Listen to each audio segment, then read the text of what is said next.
the water thing from dinner tonight. Oh, I don't think you noticed that, did you? Did you notice that, or no, it I wasn't didn't. until I pointed it I out? didn't. I was That's the breaking thing. up for a whole nother. That's the thing. That's the thing with her that I appreciate.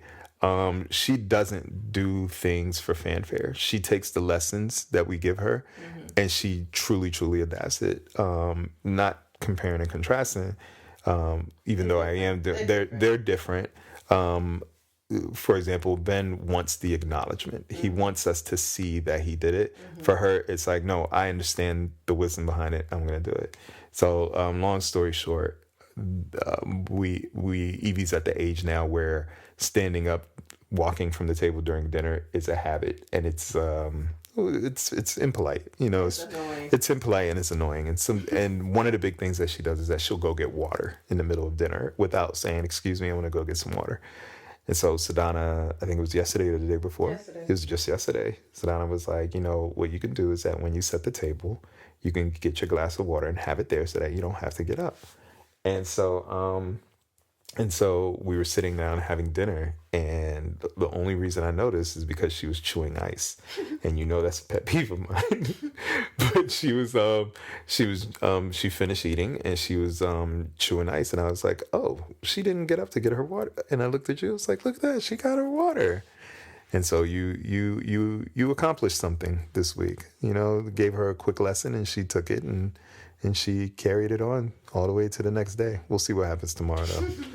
But then before she was finished eating, she got up and then went outside. She went all the way outside, like in the middle of dinner. To water a plant that she wants to grow. It's been raining all day. So she still got up. She got up in the middle for water. For water. Not to drink. Not for her. To get it. But, give it to her. but the thing about it is that instead of going to the kitchen, she went all the way outside. Like she was like in the backyard watering a plant. Oh my goodness. You still get the point, though. I get it. Receive. Anyway, so that was my question to you. Like, what do you do, I guess, as a release or as non-specific work-related thing?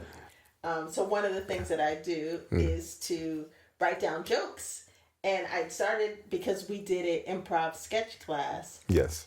So it was a work assignment from week to week for us to come up with sketches. And so I just continued on with that. And I never took a stand-up comedy class, but I was like, I have these jokes in me, so let me write them. I guess my dreams, I had jokes. So it was one morning, and I had the time, and you had the time, that I've been workshopping this comedic stand-up routine. And I was like, I'm going to share it. But oh my goodness, you were so nervous. I was so nervous, but it's been years since I've seen you that nervous. What the audience needs to know about me is I sweat when I get nervous. I'm definitely nervous. And this guy is like my best friend. She sweats a lot. She's nervous. I got so nervous. And for what? Like if I bombed in front of you and only it was adorable. It was adorable. If it was hilarious, it wouldn't have mattered. It was adorable. Why you say if you bombed in front of me?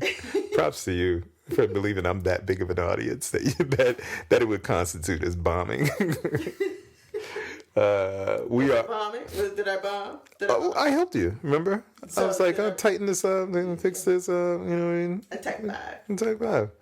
No, they say like it's not to be discouraging. Now the audience is gonna be like, what's the what are the jokes? They're gonna want to hear it.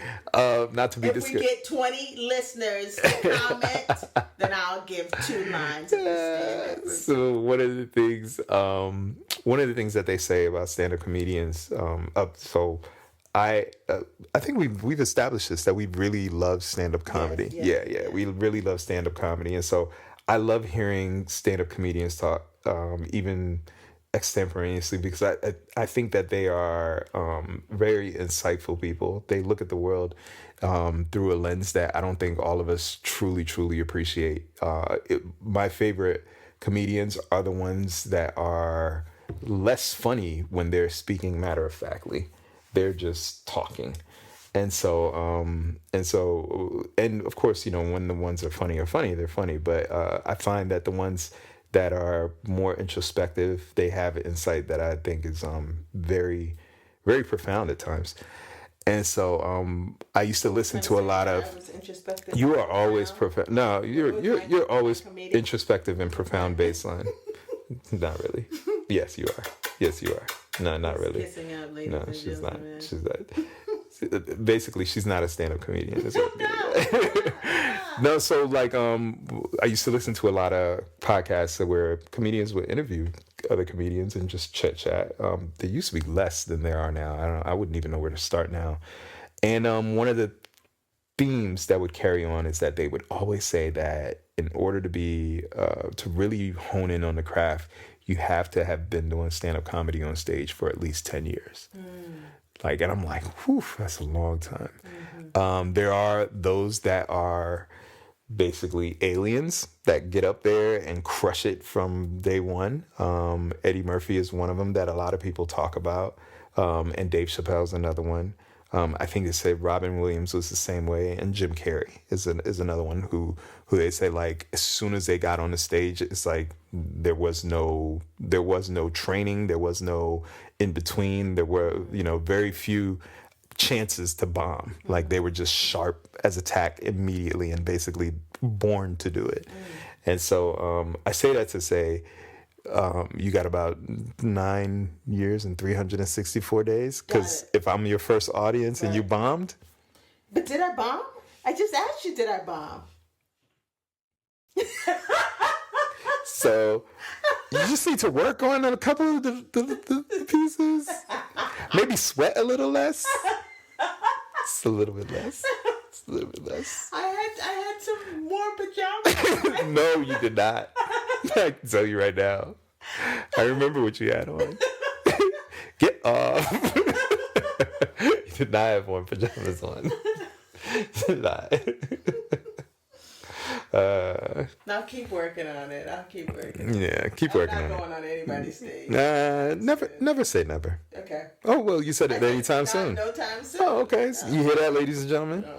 One day, Sedana's going to get on stage. Birthday, I'll get on there. Ooh, don't tempt me. For your birthday roast. No roast. Just on my birthday, you need to give a type 5. Nope. It'll be a roasting you for a type 5. Nope. Yes. Not interested in roast. Not interested in roast.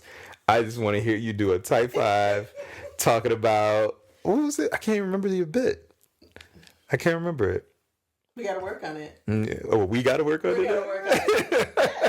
Because if I go up there and I bomb, they're going to be like, you going to blame me? Is he a writer? Why didn't he help her? Oh, no. It's going to be on me. On you. I mean, a lot of times she's a scientist. She's a doctor. She doesn't know any better. But him? Why she doesn't know any better? That's crazy.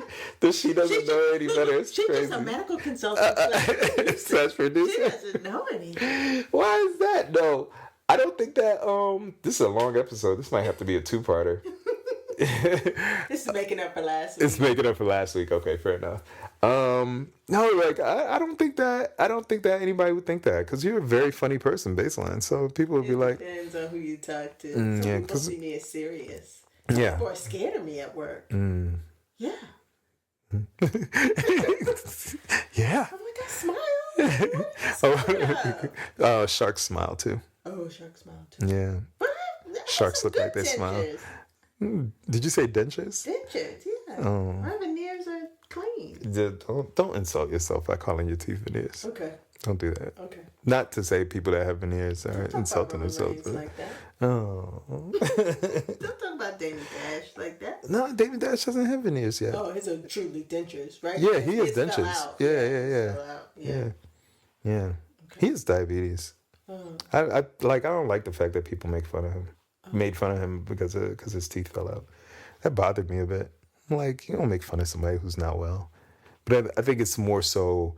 I think because of his arrogance. Yeah, I think it's more of that than anything else. Yeah. I think I'm a little bit too sympathetic to be like to feel like that's funny. I see. You know what I mean? I see. But the funny thing about it is, until he says something bad about me. When they did fall out in the quick time that he was doing that video, he giggled a little bit at himself. Yeah, he did. He put them back. Yeah, he did, because he knew how bad it looked. And in this day and age, what that would look like. He's like, and then he had to come back on and say they're not dentures, they blah blah blah, and they done, and I need to get it refitted. Yeah, and now it's time. The internet is cruel. How about that? We're not even people anymore. We're just a whole. We are just the internet. So, just the internet That's is cruel. Music group. I know, and they're really good too. They're really good. I was gonna say, I want to see Be Sacred Souls again. They're supposed to be in town with Kali Uchis. Maybe they already came, but I want to see them again. Like, I really like that band. Okay. Can we see him this time? Not standing up though. Yeah, that was terrible. what spot was that? It was Silver Springs at the Fillmore. The Fillmore, right? I couldn't remember if it was 9:30 Fillmore. Last minute. Yeah. But I think both of us weren't expecting. To No, I didn't. I didn't think it was gonna be a standing room. Well, I've never been in there. I've never been in there before. So they have seated seats, but I think it's few and far between. It's kind of like up. Yeah, but no, yeah. Next time we're definitely. It's not a stand-up music. It's not a stand-up. Woo woo woo. Right. It's a. Oh, hold on, rock side to side, but be sitting down and look nice and stand up when they playing your jam. Yeah. Yeah, yeah. But I want to see Be Sacred Souls again. Okay. Yeah, that was a random segue. Yeah. Anyway, edit that out. All right, last thing. Let's talk about what we've been talking about. That we're going to talk about the last 2-3 episodes. Okay. Okay. Screen time. Screen time. You go first. Oh my goodness. Talk about screen time. I've been watching this movie over and over and over again. And every time I watch it, I enjoy it more and more and more. What movie is that? It's called SOS. What is it? And I'm not biased, but I am biased. It is my movie. What does that mean? Your movie? I wrote and directed it. You wrote and directed a movie? I wrote and directed a movie. Isn't that crazy? I'm so proud. We're going to do a podcast about the movie as a whole. Oh, but, okay. But I just want to... Not first off. No, not first off. It's going to be a separate podcast. Okay. Yeah, it's going to be a separate podcast dedicated to it. Okay. Most likely first off, it'll be on the First Off platform as well. Okay. But... and why am I so privileged to speak about it with you? Oh, because you, much like with our children, helped me produce this movie. Mm-hmm. So this is our third baby. Yes. That's true. You didn't have to do as much pushing. Well, it's about damn time. You held my hand the whole time. It's like, you got this, baby. You got this. You got this. Yeah, yeah. This man's work, not this woman's work. It's man's work. This man's work. Her part is over. My part is over.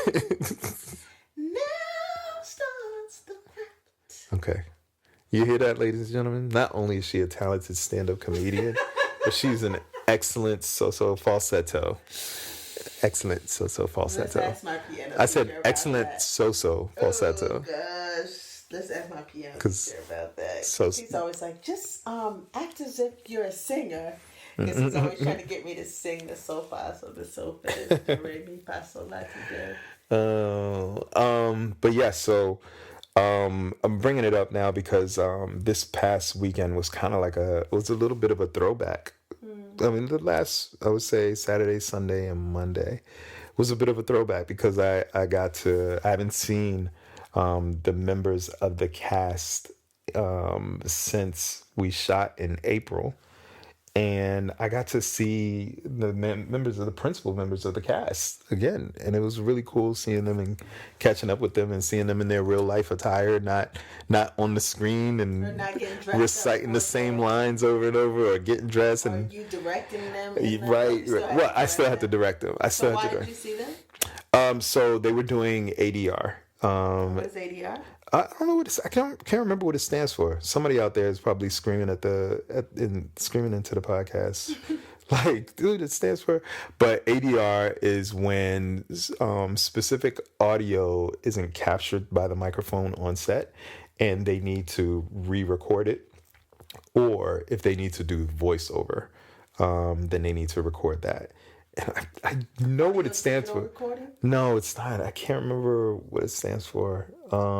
Okay. Anyway, it'll come to me in the middle of the night. I'll wake up Sadana and tell her, In and a then cold sweat? and no, not in a cold sweat. I'll leave the sweating to you. Okay. I'll just wake up and then I'll and then I'll remember it then. Anyway, so I got to once again direct members of the cast. The actor Lorenzo, who plays the character, the rapper SOS. Chris, who plays, I'm sorry, Lorenzo Miguel is his full name, plays the character SOS, the rapper SOS. Christopher Sky, who plays the character of Evan, and Ari Murphy, who plays the character of Angela. And each of them, I was in Los Angeles, and unfortunately, I couldn't go to the studio where Evan was. He lives in Los Angeles, where the actor that plays Evan, was doing his ADR, and I still had to do it on Zoom, and I was so bummed out because I did want to go and see it, but I had a meeting, and that took precedence. But I was able to do it on Zoom, and when I sat with him during lunch, he was like, "Dude, you really didn't miss much. It's okay. like you'll be all right." But I was there at Studio Unknown's subsidiary, I believe they are, a company called the Sound Department. They do fantastic work, and I got to sit with Kevin, the audio engineer there, and together we had 3 actors perform the characters again. Two actors perform the characters, the rapper SOS, and having the opportunity to direct Lorenzo again was really cool because he is like a super, super creative guy, and he really internalizes the character and understands the character. And so it was interesting because like he was doing his line, and I found myself having to take him back to the moment, to the character description that I wanted him to have. So one of the things that I did is for each of the actors is that I created a playlist for them, but not for Lorenzo. Actually, not each of the actors. I created a playlist for the actor playing Evan and the actor playing Angela. But for Lorenzo, I just said one thing. I said Jay-Z, Reasonable Doubt, listen to Feeling It, The Evils. I just basically spat out songs. And so when he got into the booth, he was like reciting the lines, and I was like, dude, I need you to think Jay-Z. Think Jay-Z 1990. And he was like, and he got right into that zone and hit it. And I was like, yes. It's like, yes. And there was another guy that was in there. He was like, oh, your directing style is really cool. That you have a way of communicating with them. Da, da, da, da. And I was like, yeah, I guess so. I just have fun hanging out with creatives, and the more imaginative a person is, the easier it is for me to communicate with them. And so it was really cool to get back into that mode. And the same thing happened with Chris and Ari as well. But yeah, it was really cool getting back into that mode. And one of the things that I want to do, and I'm holding myself accountable for this, is to do an Instagram Live and go through the playlist of the songs and explain why I selected each of the songs for the actors, for the characters that they're playing. So that's going to be a fun time. Okay. If you want to join me, you can. Yeah, I'd love to know, because I don't know all. I know some of the songs you picked out for the various characters, but I don't know why. So and now that I know, of course, the full story, the written and the actual televised. Right. It'd be neat to be able to correlate to see the connection that you wanted these actors to be inspired by. Yeah. And it was part of the conversation that I would have with them during the casting process. And also the rehearsal process too. I would just ask them what kind of music they like to listen to and who their favorite artists are. Yeah, I remember even before we casted for all of the various characters, you asked people, what music do you like to listen to? Now, if somebody said like heavy metal is their fave, how would you have dealt with incorporating? I would have asked them what songs are their favorite, and then I would have listened to the songs. And if I could not connect to the songs, it would have been harder for me to communicate with them. I see. Yeah. I think that when you are creating something and when you are in a creative headspace, it helps to be in line with the people that you're creating with. Yes. And so music and food are the two things that is easy for people to bond over. When it comes to like things that are hard to quantify or explain, especially something that is extremely subjective, like music and food, like people can be very, very particular about what appeases their palate and what doesn't. And that goes for both, both music and food. Yeah. And so it would have been much harder. And truth be told, it probably would have been tough for me to cast them, because for me, it's like we have to find a baseline creatively that we both could springboard off of. And, if I'm holding your hand and you're holding my hand, if I jump first, I'm pulling you down. Mm-hmm. You jump first, you're pulling me down. But if we jump together, it'll be a much softer fall, maybe. Maybe. Yeah. So I don't want them feeling like they're being dragged, and I don't want to feel like I'm being dragged. I want us to work together with the character. But does it depend on the type of story that you're telling? So in this regard, this is a thriller. Yeah. I guess it depends. I guess the question is, does it depend on the mood of the film as to what songs the person's favorite genre is? Yeah, I mean, folks just like what they like. No, yeah, people like what they like. But the thing for me, I like all genres of music. The only one I don't really care for is country music. The main reason why is the instrumentation. Like, it just doesn't click for me a lot. But I mean, if anybody out there has some country songs they want to put me on to, because I love country music lyrics, but the instrumentation I get lost in it from time to time. But if somebody has a rock song and they're like, oh, I like this. Okay, so for example, Chris, he likes this band called Palace. Never heard of them before. But I sat and listened to them after he was casted. I knew that there were songs that I felt like he would connect with.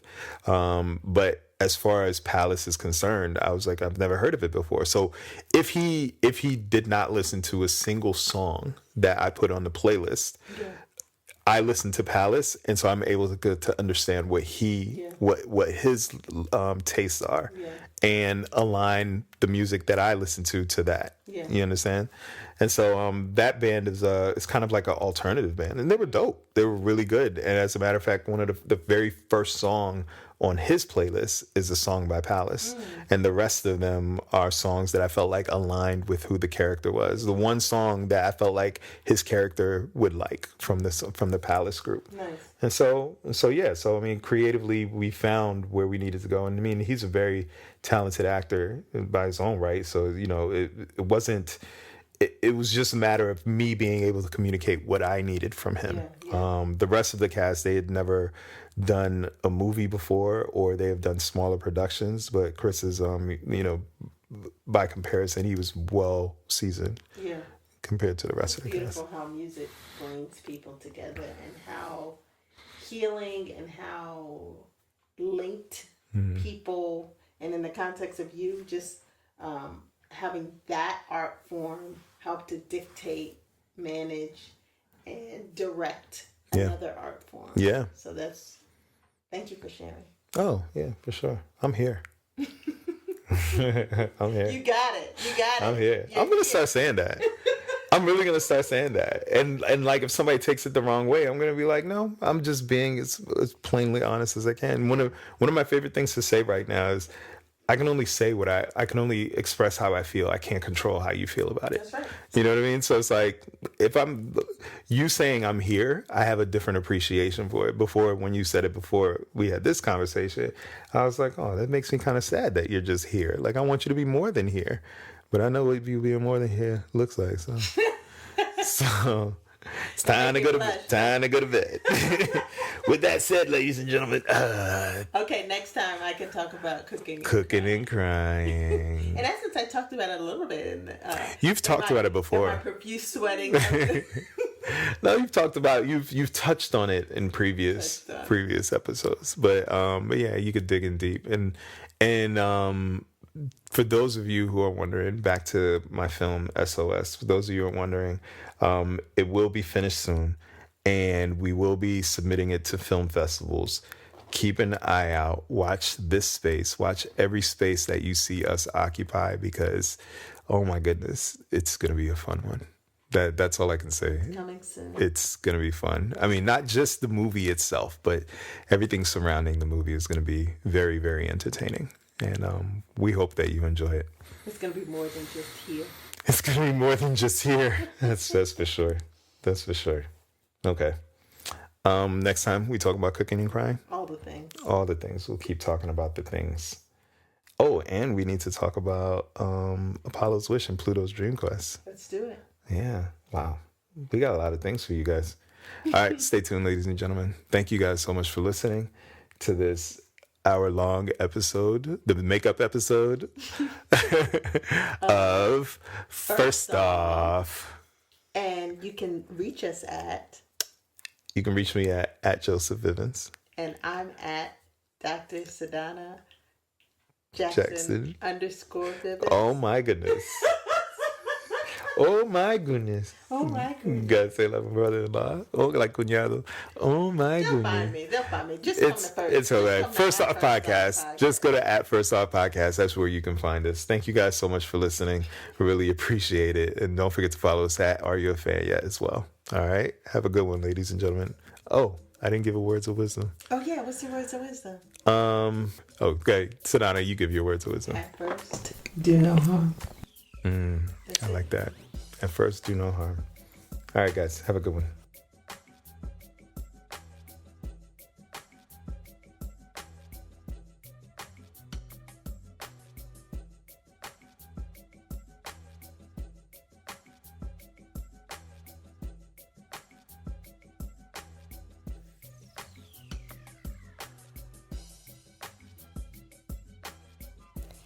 Hey, this is Evie. Thanks for listening to First Off, featuring my parents, Sadana and Joseph. Music by Uncle Verse. You can hear more of his music at VERSGBOS on Instagram. That's Verse G Boss. You can find us on Instagram too, at First Off Podcast and at AreYouAFanYet, or visit vivensmedia.com. And this outro is done by me, EVEE. Evie, bye-bye!